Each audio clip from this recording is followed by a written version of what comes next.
See, Joe Biden is being sworn into office in 2 days' time, but will Joe Biden's inauguration be a healing moment for America? Um,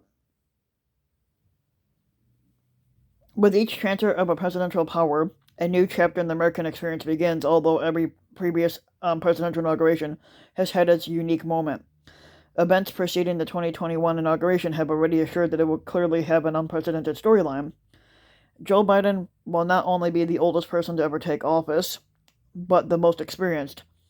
Since 1789, of the 44 people who have served as president, 26 have had prior service in Congress, but none came close to Biden's 36 plus years on Capitol Hill. In addition, Biden on January 20th will become only the fourth president to have 8 years of seasoning as a vice president prior to winning the presidency.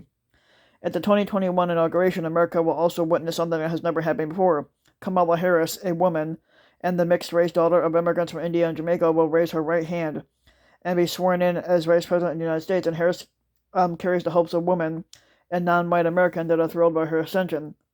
Together, Biden and Harris will begin their historic national journey to preserve, protect, and defend the Constitution of the United States.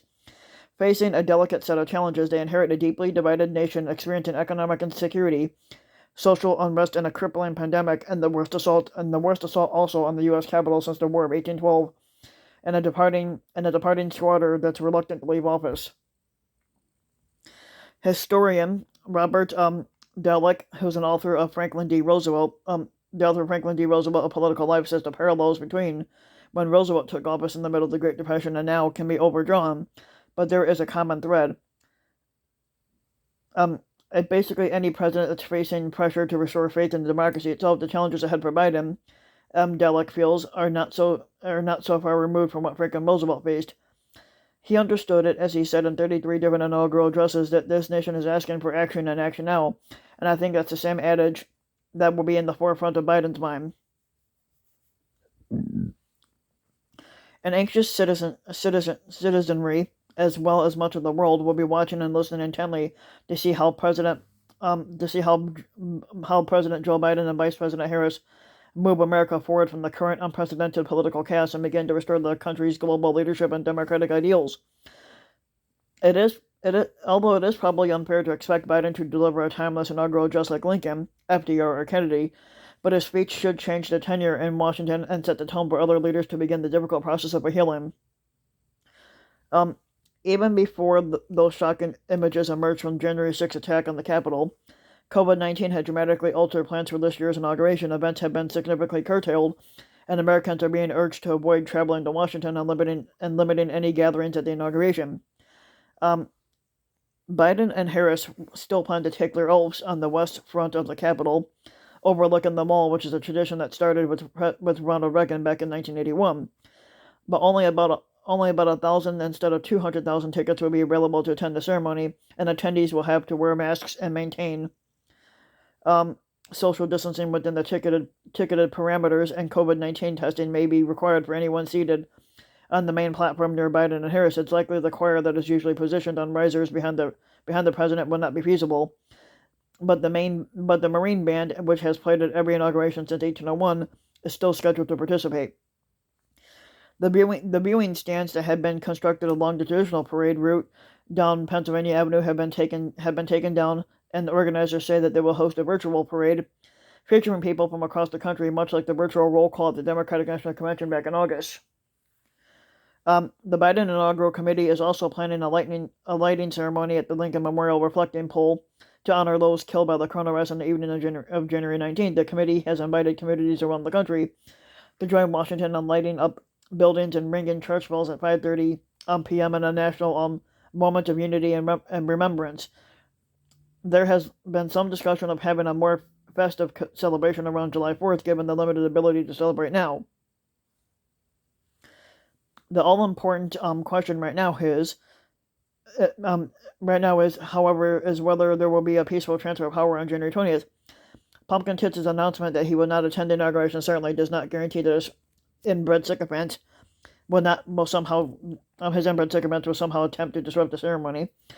But security measures have been sharply stepped up around the U.S. Capitol in the aftermath of the violent assault on the Citadel of Liberty including the large National Guard presence and a 7-foot tall, non-scalable fencing. The risk of Biden and Harris, three former presidents, the 9 members of the U.S. Supreme Court, and most members of Congress, being exposed to a repeat attack on the Capitol by an incited mob is beyond contemplation, in the words of The Guardian. On several previous occasions, Americans have protested incoming presidents, but those demonstrations have been quite tame compared to what is happening right now. 3 other presidents, John Adams, son John Quincy Adams, and Andrew Johnson, chose not to attend their successor's inauguration due to animosity between the president then and the president-elect. The first known time that protesters tried to countermatch an inaugural, according to Jim Bendel, an inaugural historian, was when a small group of unemployed people tried to disrupt Franklin Pierce's parade in 1853. According to the Library of Congress, more than 5,000 marchers, including women from countries where women had the right to vote, had marched along Pennsylvania Avenue in a massive suffrage parade at Woodrow Wilson's first inauguration. At the height of the Vietnam War, thousands of anti-war activists had massed in Washington for both Richard Nixon's first and second inauguration, and CBS News reported that 80 congressmen had joined the demonstrations in 1973, and they boycotted the inaugural ceremonies. But we should fervently hope that with the change in our nation's leadership on January 20th, that the strength of American democracy will begin to be restored, and the demonstrations at George W. Bush's inauguration in 2001 were the first major protest at a presidential inauguration since the anti-war protest, according to the New York Times. At least 20,000 people demonstrated in Washington and along the inaugural parade had roots in defiance of the Supreme Court ruling that determined Bush won a razor-thin presidential race against Democrat Al Gore. 4 years later, demonstrations again headed to Washington for Bush's second inauguration, but this time it was largely to protest the Iraq War. In 2017, the Women's March diverted attention from the inauguration of pumpkin tits and made headlines. In the long history of the world, only a few generations have been granted the role of defending freedom and its honor or maximum danger. This is what John F. Kennedy said at his inaugural. I do not shrink from this responsibility. I welcome it. I do not believe that any of us would exchange places with any other people or any other generation. Biden wants to bring new light to a dark period like Kennedy did during the Cold War, which went on from 47 to 61. We should fervently hope that with the change in our nation's leadership on January 20th, the strength of American democracy will begin to be restored.